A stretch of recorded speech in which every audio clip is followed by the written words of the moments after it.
ಶಂಕರಣ್ಣ insurance ಮಾಡಿಸಿಲ್ಲ ಅನ್ನೋ ವಿಷಯ ಗೊತ್ತಾಯ್ತು. ಅಪ್ಪ ಯಾವ ಇನ್ಶೂರೆನ್ಸು ಮಾಡಿಸಿಲ್ಲ. ಈ ಕೇಸ್ ನನ್ನಿಂದ ಸಾಲ್ವ್ ಮಾಡೋಕ್ಕಾಗ್ತಿಲ್ಲ ಅಂತ ಶಂಕರಣ್ಣನ ಫೋಟೋ ಮುಂದೆ ಕ್ಷಮೆ ಕೇಳಬೇಕಾದ್ರೆ ಶಂಕರಣ್ಣನೇ ಒಂದು ದಾರಿ ತೋರಿಸಿದ್ರು. ಈಗ ಒಂದು 6 ತಿಂಗಳು ಮುಂಚೆ ಫ್ರೀ ಸಿಮ್ ತಗೊಳಕ್ಕೆ ಅಂತ ಕೊಟ್ಟಿದ್ವಿ. ಆಗ ಅಜಯ್ ಕಾಲ್ ಮಾಡಿದೆ. ಇದರಿಂದ ಇರೋದು ಒಂದು ಸಿಮ್ ಕಾರ್ಡ್ ಅಂತ ಗೊತ್ತಾಯ್ತು. ಅದ್ರ ಬಗ್ಗೆ ಇನ್ಫಾರ್ಮೇಶನ್ ಕಲೆಕ್ಟ್ ಮಾಡು ಅಂತ ಹೇಳಿ ರೆಸಾರ್ಟ್ಗೆ ಹೋದೆ. ಆದಿತ್ಯ ಹತ್ರ ಸಿಗಾಕೊಂಡೆ. ಅಕ್ಕ, ಒಂದು ರಿನೌಂಡ್ ಕಂಪನಿ ಸಿಮ್ ಕಾರ್ಡ್ಗೆ ಬೇರೆ ಲೇಬಲ್ ಅಂಟಿಸಿ ಮೋಸ ಮಾಡ್ತಿದ್ದಾರೆ ಜನರನ್ನ ಅಂತ ಗೊತ್ತಾಯ್ತು. ಆದ್ರೆ ಯಾಕೆ ಅಂತ ಅರ್ಥ ಆಗ್ಲಿಲ್ಲ. ಮುತ್ತು ಯಾರ ಹತ್ರನೂ ಅದೇ ಸಿಮ್ ಕಾರ್ಡ್ ಬಗ್ಗೆ ಮಾತಾಡ್ತಿದ್ದ. ಅವನ್ ಹೇಳಿದ ಇನ್ಫಾರ್ಮೇಶನ್ ಪ್ರಕಾರ ರಂಗಸ್ವಾಮಿನ ಮೀಟ್ ಮಾಡಕ್ ಹೋದೆ. ಅವನ್ ಮೂಲಕ ಏಜೆಂಟ್ ಸಿಕ್ತ. ಸಿದ್ದಣ್ಣ ಸಿಮ್ ಕೊಡ್ತಾನೆ ಸಾರ್. ಈಗ ಕೇಸ್ ಪೂರ್ತಿ ಸಾಲ್ವ್ ಆಗೋ ಹಂತಕ್ ಬಂದಿದೆ. ಕೊಲೆಗಾರ ಯಾರು ಅಂತ ಗೊತ್ತಾಯ್ತು. ಈಗ ನಿಮ್ಗೂ ಹೇಳ್ತೀನಿ. ಮೊನ್ನೆ ನಮ್ಮ ತೋಟ ಕೆಲಸ ಮಾಡಿದ್ಲಲ್ಲ, ಅವಳು ರುಕ್ಕು ಅಲ್ವಂತೆ, ಪ್ರತಿಭಾ ಅಂತೆ, ಪತ್ತೆದಾರಿ ಅಂತೆ.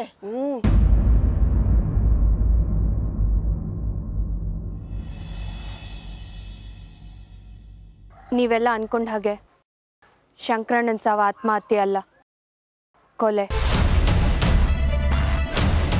ನಾವು ಮಾತಾಡ್ಕೊಂಡ್ವಲ್ಲ, ಗೊಬ್ಬರ ತಂಗಡಿ ಗೋವಿಂದ ಅವನೇ ಸಂಕ್ರಾಂತನ ಸಾಯಿಸಿರೋದು. ಹಂಗ ಅದಕ್ಕೆ ಬೆಳಿಗ್ಗೆನೆ ಹೆಂಡತಿ ಮಕ್ಕಳು ಕರ್ಕೊಂಡು ಊರ್ ಬಿಟ್ಟು ಓಡೋಗ್ಬಿಟ್ಟ. ಸರ್, ಬೆಳಿಗ್ಗೆನೆ ಕೊಲೆಗಾರ ಗೋವಿಂದ ಊರ್ ಬಿಟ್ಟು ಓಡೋಗ್ಬಿಟ್ಟ. ಕೊಲೆ ಮಾಡಿದ್ದು ಗೋವಿಂದ ಅಣ್ಣ ಅಲ್ಲ, ಅವ್ರ ಸಿಟಿಗೆ ಹೋಗಿರೋದು ನಮಗೂ ಗೊತ್ತು. ಮತ್ತೆ ಆ ರೈತ ಮುಖಂಡ ಶಂಕರಣ್ಣನ್ ಕೊಂದಿದ್ ಯಾರು? ಅಲ್ಲ, ಒಬ್ಬ ರೈತನ್ನ ಕೊಲೆ ಮಾಡದ ಯಾರು ಯಾಕೆ ಮಾಡ್ತಾರೆ? ಅವ್ರ ಹೆಸರಲ್ಲಿದ್ದ ಇನ್ಶೂರೆನ್ಸ್ ಹಣಕ್ಕೋಸ್ಕರ. ವಾಟ್? ಇನ್ಶೂರೆನ್ಸ್ ಹಣಕ್ಕೋಸ್ಕರ ಕೊಲೆನಾ? ಸಂಕ್ರಾಂತನು ಇನ್ಶೂರೆನ್ಸ್ ಮಾಡ್ತಿದ್ನ. ನೀವು ಮನೆಗೆ ಬಂದಾಗಲೇ ಹೇಳಿದ್ನಲ್ಲ ಮೇಡಮ್, ಅಪ್ಪ ಆತ್ಮಹತ್ಯೆ ವಿರೋಧಿ, ಇನ್ಶೂರೆನ್ಸ್ ಮಾಡಿಸಿಲ್ಲ ಅಂತ. ಮಾಡಿಸಿದ್ರು. ಹೌದು, ಇವ್ರ ಇನ್ಶೂರೆನ್ಸ್ ಕಂಪನಿಯಲ್ಲಿ ನಿಮ್ಮ ತಂದೆ ಮೇಲೆ 25 ಲಕ್ಷ ಇನ್ಶೂರೆನ್ಸ್ ಆಗಿತ್ತು. ಏನು? ನಮಗೆ ಹೇಳ್ದೆ ಅಪ್ಪ ಇನ್ಶೂರೆನ್ಸ್ ಮಾಡಿಸಿದ್ರಾ?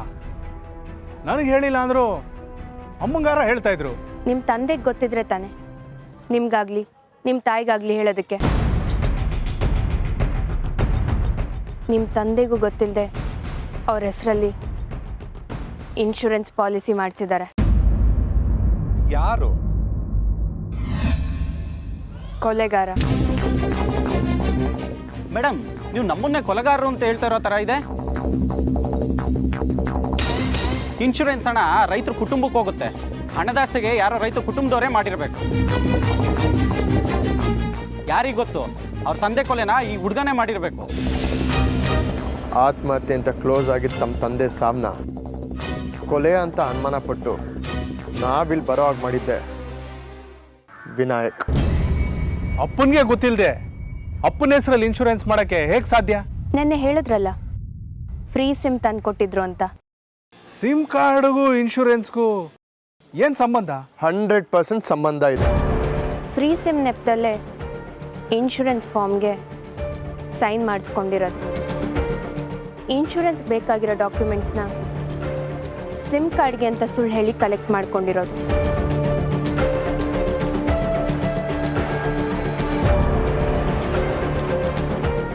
ಈ ಥರ ಮೋಸದಿಂದ ಯಾರ್ಯಾರಿಗೆ ಇನ್ಶೂರೆನ್ಸ್ ಮಾಡಿಸ್ತಾರೋ ಅವ್ರನ್ನ ಸ್ವಲ್ಪ ದಿನ ಬಿಟ್ಟು ಸಾಯಿಸೋದು, ಆತ್ಮಹತ್ಯೆ ಅಂತ ನಂಬಿಸೋದು. ಈ ಹಳ್ಳಿಲಿ 6 ತಿಂಗಳಿಂದ ಆಗಿರೋ 9 ಜನ ರೈತರ ಸಾವು ಇದೇ ರೀತಿ ಆಗಿರೋದು. ಅಂದರೆ ಅದು ಯಾವುದು ಆತ್ಮಹತ್ಯೆ ಅಲ್ಲ, ಕೊಲೆ. ಇನ್ಶೂರೆನ್ಸ್ ಮಾಡಿಸಿದ ರೈತರು ಸತ್ರೆ ನಾವೇ ಪರಿಹಾರ ಕೊಡಬೇಕಾಗತ್ತೆ. ನಮ್ಮ ಕಂಪ್ನಿಗೆ ನಾವೇ ಲಾಸ್ ಮಾಡ್ಕೊತೀವಾ? ನಿಜವಾಗ್ಲೂ ಇನ್ಶೂರೆನ್ಸ್ ಮಾಡಿಸಿರೋ ರೈತರ ಕುಟುಂಬಕ್ಕೆ ಈ ಪಾಲಿಸಿ ಬಗ್ಗೆ ಗೊತ್ತಿರುತ್ತೆ. ಪಾಲಿಸಿ ಅಮೌಂಟ್ನ ಕ್ಲೇಮ್ ಮಾಡ್ಕೊಳ್ಳೋಕ್ಕೆ ಅವ್ರು ನಿಮ್ಮ ಕಂಪನಿನ ಕಾಂಟ್ಯಾಕ್ಟ್ ಮಾಡ್ತಾರೆ. ನೀವು ಕೊಡೋ ಹಣ ಅವ್ರಿಗೆ ಸೇರುತ್ತೆ. ಆದರೆ ಕೊಲೆಗಾರ ಟಾರ್ಗೆಟ್ ಮಾಡಿರೋ ರೈತರಿಗಾಗಲಿ ಅವ್ರ ಕುಟುಂಬಕ್ಕಾಗಲಿ ಇನ್ಶೂರೆನ್ಸ್ ಮಾಡಿಸಿರೋ ವಿಷಯ ಗೊತ್ತೇ ಇರಲಿಲ್ಲ. ಶಂಕರಣ್ಣ ಅವ್ರ ಥರ. ಸೊ ರೈತ ಸತ್ರು ಆ ಹಣನ ಕುಟುಂಬ ಕೊಡೋ ಅಗತ್ಯ ಇರಲಿಲ್ಲ. ನಿಮ್ಮ ಕಂಪನಿ ಕಡೆಯಿಂದ ಸತ್ತವ್ರ ಹೆಸರಿಗೆ ಹಣ ರಿಲೀಸ್ ಆಗುತ್ತೆ. ಆದರೆ ಹಣದಲ್ಲಿ 1 ರೂಪಾಯಿಯೂ ಸತ್ತ ರೈತರ ಕುಟುಂಬಕ್ಕೆ ಸೇರಲ್ಲ. ಎಲ್ಲ ಕೊಲೆಗಾರನ ಬೇನಾಮಿ ಅಕೌಂಟಿಗೆ ಸೇರಿದೆ.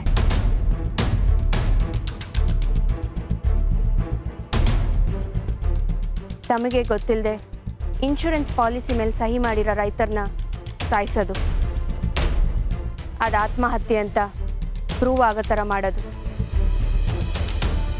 ಅವ್ರ ಇನ್ಶೂರೆನ್ಸ್ ಹಣನ ಹೊಡ್ಕೊಳ್ಳೋದು ಇದೆ ಈಗ ನಮ್ಮ ಮಧ್ಯೆ ಇರೋ ಕೊಲೆಗಾರನ ಪ್ಲ್ಯಾನ್. ಮೇಡಮ್, ಪ್ರತಿ ಸಾರ್ತಿ ನೀವು ನಮ್ಮನ್ನೇ ಟಾರ್ಗೆಟ್ ಮಾಡ್ತಾ ಇದ್ದೀರಾ. ನೀವು ಅನಾವಶ್ಯಕವಾಗಿ ನಮ್ಮ ಕಂಪ್ನಿ ರೆಪ್ಯುಟೇಷನ್ನ ಹಾಳು ಮಾಡ್ತಾ ಇದ್ದೀರಾ. ಒಳ್ಳೆ ಉದ್ದೇಶ ಇಟ್ಕೊಂಡು ಮಾಡಿರೋ ಕಂಪ್ನಿ ನಮ್ಮದು. ನಿಮ್ಮ ಉದ್ದೇಶ ಒಳ್ಳೇದೇ ಸರ್, ಆದರೆ ನಿಮ್ಮ ಜೊತೆಗಿರೋರ ಉದ್ದೇಶ ಅಂದರೆ ಕೊಲೆಗಾರನ ಉದ್ದೇಶ ಸರಿಯಾಗಿರ್ಬೇಕಲ್ವಾ ಅಲ್ವಾ ಮಿಸ್ಟರ್ ಪಟ್ವರ್ಧನ್?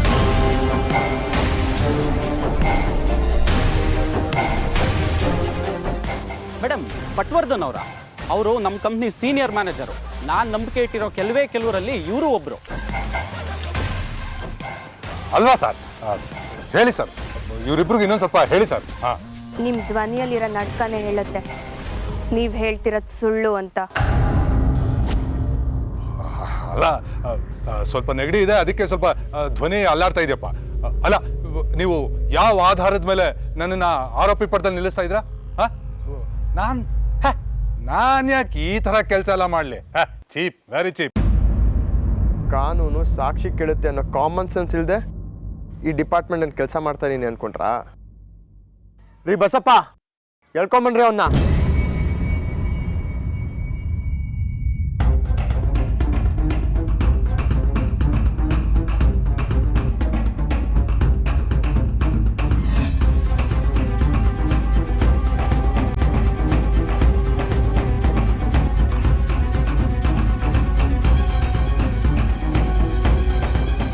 ಈ ನಿಮ್ಮ ಏಜೆಂಟೆ ಎಲ್ಲ ಬಾಯಿ ಬಿಟ್ಟಿರೋದು.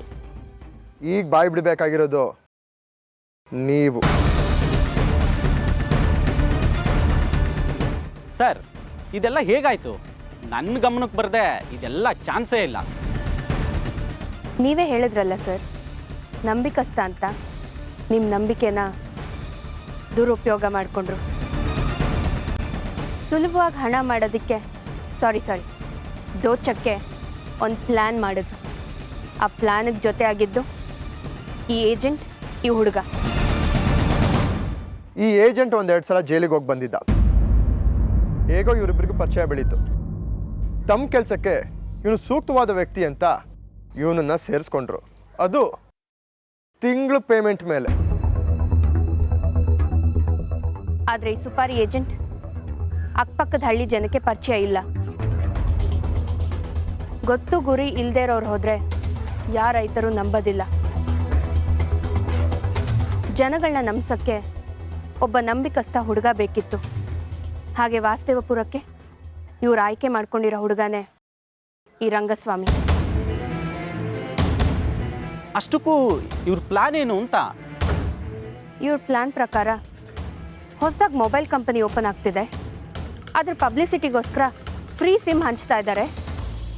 1 ವರ್ಷ ಫ್ರೀ ಟಾಕ್ ಟೈಮ್, ಇಂಟರ್ನೆಟ್ ಸೇವೆ ಇರುತ್ತೆ ಅಂತ ಹೇಳಿ ಹಳ್ಳಿ ಜನಗಳನ್ನ ನಂಬಿಸೋದು.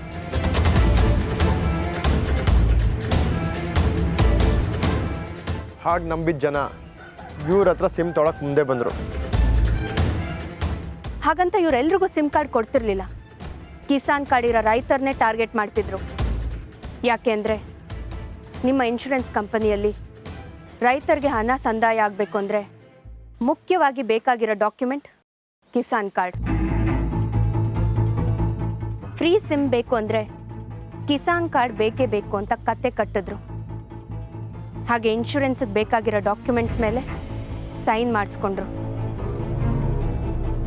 9 ಜನ ರೈತರ ಹತ್ರನೂ ಹೀಗೆ ಸೈನ್ ಮಾಡಿಸ್ಕೊಂಡಿದ್ದು ಅಲ್ವಾ? ಪುಕ್ಸಟ್ಟೆ ಸಿಮ್ಮು ಬೇಕಾಗಿಲ್ಲ ಅಂತ ಶಂಕರಣ್ಣ ಹೇಳಿದ್ರಂತೆ. ಆದರೂ ರಂಗಸ್ವಾಮಿ ಬಿಟ್ಟಿಲ್ಲ. ಪರಿಚಯದ ಹುಡುಗ ಅಂತ ಸ್ವಾಭಿಮಾನಿ ಶಂಕರಣ್ಣ 100 ರೂಪಾಯಿ ಕೊಟ್ಟು ಫ್ರೀ ಸಿಮ್ನ ತಗೊಂಡ್ರು ಅಲ್ವಾ ರಂಗಸ್ವಾಮಿ? ಹಂಗಾದ್ರೆ ಸಂಕ್ರಾಂತಿ ಇನ್ಶೂರೆನ್ಸ್ ದುಡ್ಡು ಯಾರಿಗೋಗಿದೆ? ಇವರೇ ನಡೆಸ್ತಿರೋ ಬೇನಾಮಿ ಟ್ರಸ್ಟ್ಗೆ. ಇವರೇ ನಡೆಸ್ತಿರೋ ಬೇನಾಮಿ ಟ್ರಸ್ಟ್ಗೆ. ರೈತರಿಗೆ ಗೊತ್ತಿಲ್ಲದೇ ಅವ್ರ ಹೆಸರಲ್ಲಿ ಇನ್ಶೂರೆನ್ಸ್ ಪಾಲಿಸಿನ? ಓ ಮೈ ಗಾಡ್, ಮತ್ತು ಪ್ರತಿ ತಿಂಗಳು ನಮ್ಮ ಕಂಪ್ನಿಗೆ ಅವರ ಕಂತು ಜಮಾ ಆಗ್ತಿತ್ತಲ್ಲ ಅದೇಗೆ? ಅದು ಕೂಡ ಇವ್ರ ಪ್ಲ್ಯಾನಿನ ಒಂದು ಭಾಗನೇ. ಕೆಲವು ತಿಂಗಳವರೆಗೆ ಕಂಪ್ನಿಗೆ ಅನುಮಾನ ಬರಬಾರ್ದು ಅಂತ ಕಂತುಗಳನ್ನ ಇವರೇ ಕಟ್ಟಿದ್ರು. ನಂತರ ಟೈಮ್ ನೋಡಿಕೊಂಡು ರೈತರನ್ನ ಸಾಯಿಸ್ತಾಯಿದ್ರು. ಸಾಯಿಸಿದ ನಂತರ ಅದನ್ನು ಆತ್ಮಹತ್ಯೆ ಅಂತ ನಂಬಿಸ್ತಾ ಇದ್ರು. ಆದರೆ ನಮ್ಮಪ್ಪ ರೆಸಾರ್ಟಲ್ಲಿ ಇದ್ದಿದ್ದ ವಿಷಯ ಇವನ್ಗೆ ಹೆಂಗೆ ಗೊತ್ತಾಯ್ತು? ಇವ್ರು ಕೊಲೆ ಮಾಡಿ ಆತ್ಮಹತ್ಯೆ ಅಂತ ಪ್ರೂವ್ ಮಾಡೋರ ಲಿಸ್ಟಲ್ಲಿ ನಿಮ್ಮ ತಂದೆ ಹೆಸರು ಇತ್ತು. ಆದರೆ ರೆಸಾರ್ಟಲ್ಲಿ ಕೊಲೆ ಆಗಿದ್ದು ಆಕಸ್ಮಿಕ. ರೆಸಾರ್ಟ್ ಹತ್ರ ಈ ಏಜೆಂಟು ಪಟ್ವರ್ಧನ್ಗೋಸ್ಕರ ಕಾಯ್ತಾ ಇದ್ದ. ಪಟ್ವರ್ಧನ್ ಬಂದಮೇಲೆ ಸಂಬಳದ ವಿಷಯವಾಗಿ ಇಬ್ಬರಿಗೂ ಜಗಳ ಆಯಿತು. ಸರಿ, ಹುಷಾರು. ಹಾಂ,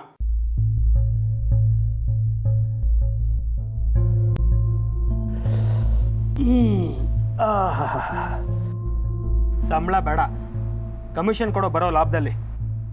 ಏಯ್, ಅದು ಎಷ್ಟು ಸಲ ಹಾಡಿದ್ದೀನಿ ಆಡ್ತಾ ಇರ್ತೀಯೋ? ನಿನ್ಗೀಗ ಎಷ್ಟಪ್ಪ ಬರ್ತಾ ಇದೆ? 1 ಲಕ್ಷ ರೂಪಾಯಿ. ಇವತ್ತು ಯಾವ ಸಾಫ್ಟ್ವೇರ್ ಕಂಪ್ನಿಲಿ ಯಾವ ನನ್ನ ಮಗ ಅಷ್ಟೊಂದು ದುಡಿತಿದ್ದಾನೆ ಹೇಳು?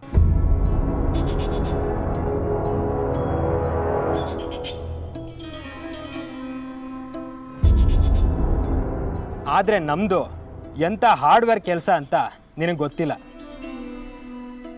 ಸಿಮ್ ಕಾರ್ಡ್ಗೆ ಅಂತ ರೈತರನ್ನ ಯಾಮಾರಿಸಿ ಅವ್ರಿಗೆ ಗೊತ್ತಿಲ್ಲದೆ ಅವ್ರ ಇನ್ಶೂರೆನ್ಸ್ಗೆ ಸೈನ್ ಹಾಕ್ಸ್ಕೊಳ್ಳೋದು ನನ್ನ ಕಡೆ ಹುಡುಗರು. ಟೈಮ್ ನೋಡ್ಕೊಂಡು ಅವ್ರನ್ನ ಸಾಯಿಸೋದು ನಾನು. ಈ 2 ಕೆಲಸ ಎಷ್ಟು ಕಷ್ಟ ಅಂತ ನಿನ್ಗೇನಾದರೂ ಗೊತ್ತಾ? ನೀನು ಕೊಡೋ 1 ಲಕ್ಷದಲ್ಲಿ ಎಲ್ಲ ಕಳೆದು ನನಗೆ ಸಿಗೋದು ಅಬ್ಬಬ್ಬಾ ಅಂದರೆ 30 ರಿಂದ 40 ಸಾವಿರ. ಆದರೆ ನೀನು AC ರೂಮಲ್ಲಿ ಕೂತ್ಕೊಂಡು ಪ್ಲ್ಯಾನ್ ಮಾಡ್ತೀಯ. ಸತ್ತು ರೈತರಿಗೆ ಬರೋ ಲಕ್ಷಾಂತರ ರೂಪಾಯಿನ ನುಂಗು ನೀರು ಕುಡಿತೀಯ. ಅದೇ ನನಗೆ ಕಮಿಷನ್ ಕೊಡು ಅಂದರೆ ಇಲ್ಲದೆ ಇರೋ ಕಣ್ಣಲ್ಲೆಲ್ಲ ಅಳ್ತೀಯ. ಏ ಕೂಗ್ಬೇಡ. ಸರಿ, ಈಗ ಫೈನಲ್ ಆಗಿ ನಿನ್ನ ಡಿಮ್ಯಾಂಡ್ ಏನು? 10%. ಏನ 10%? ಏಯ್ ಮರಿ, ಅಲ್ಲಿಗೆ ಎಷ್ಟಾಗತ್ತೆ ಗೊತ್ತಾ? ಎಷ್ಟಾದರೂ ಆಗಲಿ, ಅದನ್ನು ನೀನು ಲೆಕ್ಕ ಹಾಕು. ಆದರೆ ಲೆಕ್ಕ ಹಾಕೋಕ್ಕೆ ಮುಂಚೆ ಒಂದು ವಿಷಯನ ಯೋಚನೆ ಮಾಡು. ಈ ವಿಷಯ ನಿಮ್ಮ ಕಂಪ್ನಿ ಓನರ್ಗೂ ಗೊತ್ತಿಲ್ಲ, ಆ ಕಡೆ ಸಾಯೋ ರೈತರಿಗೂ ಗೊತ್ತಿಲ್ಲ. ಇದೆಲ್ಲದರ ಹಿಂದಿರೋ ಮಾಸ್ಟರ್ ಮೈಂಡ್ ನೀನು. ನಾಳೆ ಬೆಳಿಗ್ಗೆವರೆಗೂ ಟೈಮ್ ಕೊಡ್ತೀನಿ. ಅಷ್ಟರಲ್ಲಿ ನನ್ನ ದುಡ್ಡು ಬಂದರೆ ಸರಿ, ಕೆಲಸ ಕಂಟಿನ್ಯೂ ಆಗುತ್ತೆ. ಇಲ್ಲ ಅಂದರೆ ನಿನ್ನನ್ನು ತಗ್ಲಾಕಿ ನಾನು ಓಡೋಗ್ತೀನಿ.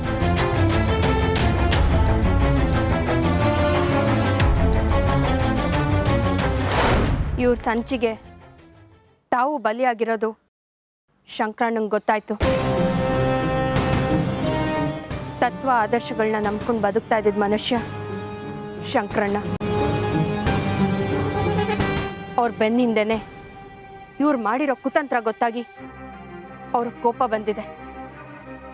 ಆ ಕೋಪದಲ್ಲಿ ಪಾಪಿ ನನ್ನ ಮಕ್ಕಳ, ರೈತ ನಮ್ಮ ದೇಶದ ಬೆನ್ನೆಲುಬು. ಅಂತ ರೈತರಿಗೆ ಮೋಸ ಮಾಡ್ತಾ ಇದ್ದೀರಾ. ಸಿಮ್ ಕಾರ್ಡ್ ಕೊಡೋ ನೆಪದಾಗೆ ನಮ್ಮ ಸಾವಿನ ಸುಪಾರಿಗೆ ನಮ್ಮ ತಾವನ್ನೇ ಸೈನ್ ಮಾಡಿಸ್ಕೊತಾ ಇದ್ದೀರಾ.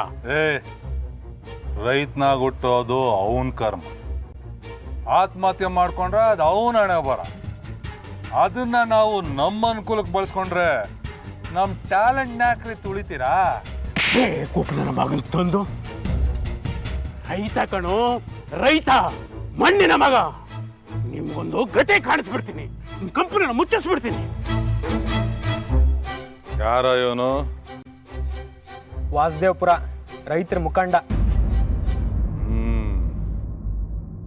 ನೀನು ನಿನ್ನ ಕಮಿಷನ್ನ ಲೆಕ್ಕ ಹಾಕ್ತಾ ಇರೋ, ನಾನು ಒಂದು ಲೆಕ್ಕನ ಚುಕ್ತಾ ಮಾಡ್ಬರ್ತೀನಿ.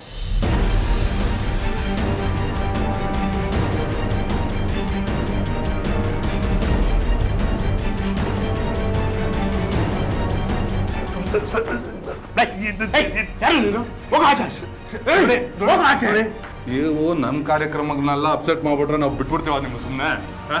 ಹೋಗ್ತೀನೋ? ಓದ್ತೀನಿ ರೀ.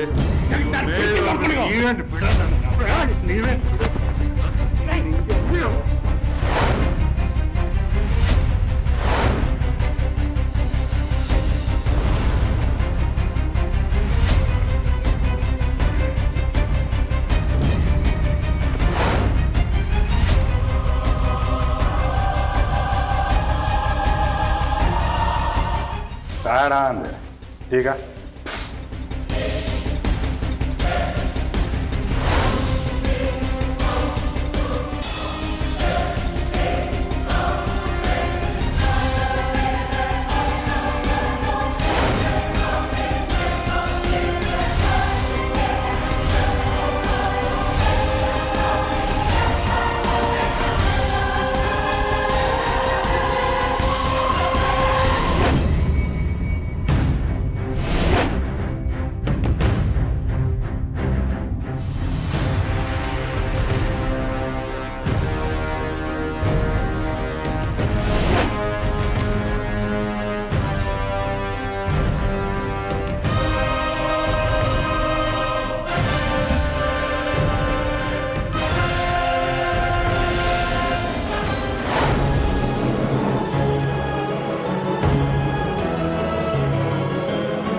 ಅವ್ರು ಸತ್ತಿದ್ನ ಕನ್ಫರ್ಮ್ ಮಾಡ್ಕೊಂಡ್ರು.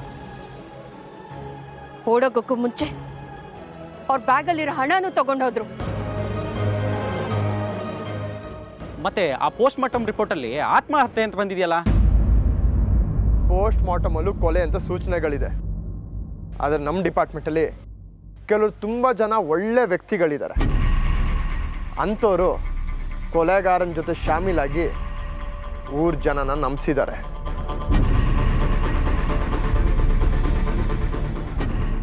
ಶಂಕರಣ್ಣ ಒಬ್ಬ ರೈತರ ಸಾವು ಅಂಥ ಸದ್ದು ಮಾಡಲ್ಲ ಅಂತ ಇವ್ರು ಅಂದ್ಕೊಂಡಿದ್ರು. ಅದಕ್ಕೆ ಪೋಸ್ಟ್ ಮಾರ್ಟಮ್ ರಿಪೋರ್ಟ್ನ ಚೇಂಜ್ ಕೂಡ ಮಾಡಿಲ್ಲ. ಮಿಕ್ಕಿದ ಕೇಸಲ್ಲಿ ತೋರಿಸ್ತಿದ್ದ ಬೇಜವಾಬ್ದಾರಿತನನ ಇಲ್ಲೂ ತೋರಿಸಿದ್ರು. ಅದು ನಮಗೆ ಪ್ಲಸ್ ಆಯಿತು. ಕೇಸ್ ಸಾಲ್ವ್ ಮಾಡೋದಕ್ಕೆ ಅನುಕೂಲ ಆಯಿತು. ಪೊಲೀಸರೇ ಹೇಳಿದ್ಮೇಲೆ ಊರಿನ ಜನ ಅದೇ ನಿಜ ಅಂತ ನಂಬ್ಕೊಂಡ್ರು. ಆದರೆ ಮಗ ವಿನಾಯಕಾಗೆ ಶಂಕರಣ್ಣ ಅವ್ರು ಸತ್ತಿದ್ರು ಮೇಲೆ ಡೆವಲಪರ್ ರೆಡ್ಡಿ ಲೈಟರ್ ಸಿಕ್ತು. ರೆಡ್ಡಿನೇ ಕೊಲೆಗಾರ ಇರ್ಬೋದು ಅಂತ ವಿನಾಯಕಾಗೆ ಅನುಮಾನ ಬಂತು. ಆದರೆ ವಿನಾಯಕ್ ರೆಸಾರ್ಟ್ ಓನರ್ ರಾಜಿ ಮೇಲೆ ಆರೋಪ ಮಾಡಿದ್ರು. ಅವ್ರು ನಿರಪರಾಧಿ ಅಂತ ಗೊತ್ತಿದ್ರು ಆರೋಪ ಮಾಡಿದ್ರು.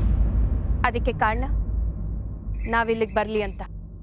ರೆಸಾರ್ಟ್ ಓನರ್ ರಾಜೀವ್ ಮೇಲೆ ಶುರುವಾದ ಅನುಮಾನ ಅಲ್ಲಿ ಕೆಲಸ ಮಾಡ್ತಿದ್ದ ಲೋಕೇಶ್, ಗೊಬ್ಬರದ ಅಂಗಡಿ ಗೋವಿಂದಣ್ಣ, ಮಗ ವಿನಾಯಕ್, ಡೆವಲಪರ್ ರೆಡ್ಡಿ ಅವ್ರ ತನಕ ಬಂದು ನಿಲ್ತು. ಒಬ್ಬೊಬ್ಬರನ್ನೇ ವಿಚಾರಣೆ ಮಾಡ್ತಾ ಮಾಡ್ತಾ ಅವರೆಲ್ಲ ನಿರಪರಾಧಿಗಳು ಅಂತ ಗೊತ್ತಾಯಿತು. ಯಾಕಂದರೆ ಶಂಕರಣ್ಣ ಉಗ್ರಲ್ಲಿ ರಕ್ತ ಮೆತ್ಕೊಂಡಿತ್ತು. ಅದು ಕೊಲೆಗಾರನ ರಕ್ತ. ಆ ರಕ್ತದ ಗ್ರೂಪ್ ನಾವು ಅನುಮಾನ ಪಟ್ಟ ಯಾವ ವ್ಯಕ್ತಿಗೂ ಮ್ಯಾಚ್ ಆಗಲಿಲ್ಲ. ನಮ್ಮ ತಲೆಗೆ ಎಷ್ಟು ಕೆಲಸ ಕೊಟ್ಟರು ಏನು ನಡೆದಿರ್ಬೋದು ಅಂತ ಅರ್ಥನೇ ಆಗಲಿಲ್ಲ. ಸೋತ್ ನಿಂತಾಗ ಶಂಕರಣ್ಣ ಅವರೇ ದಾರಿ ತೋರಿಸಿದ್ರು.